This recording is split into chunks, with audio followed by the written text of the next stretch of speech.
this land. In Article 6, it states that the judges in every state shall be bound thereby. I welcome Muslims to legally migrate to the United States, but I am concerned with what I see in England today. Come to America, the land of the free.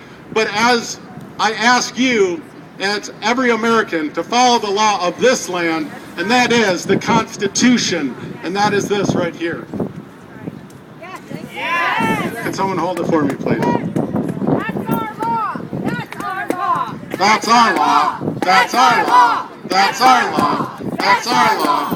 That's our law. That's our law.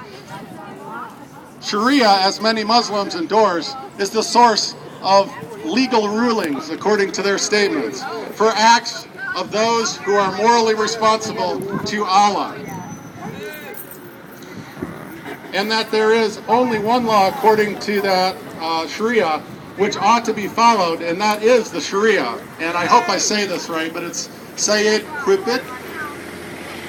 The First Amendment of the Constitution states that Congress shall make no law prohibiting the free exercise of religion.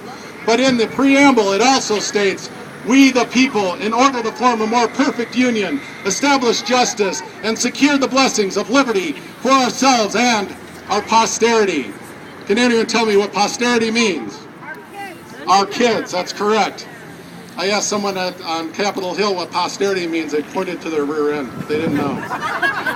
That's a true story, by the way.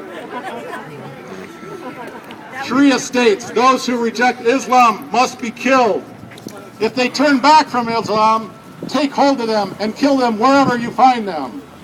Where's that from? Does anyone know? I didn't even have to tell you. Quran 4:8-9. The sword verses. And finally, freedom of speech. The Constitution's First Amendment assures freedom of speech, and that Congress shall not abridge the freedom of speech. Sharia states that speech defaming Islam or Muhammad is considered blasphemy and is punishable by death or imprisonment. So the question here today is, where do you stand, with Sharia law or the Constitution? The Constitution! All Americans need to make that choice, including Muslim Americans. Yes, that's right. I have been a fan of WMAL for a long time, but with regards to WMAL, the question many are asking me today is, are you the first Sharia-compliant news agency in the United States, or will you reinstate Mr. and Mrs. Fred Grandy and preserve the freedom of speech as defined in the First Amendment of the Constitution? God bless.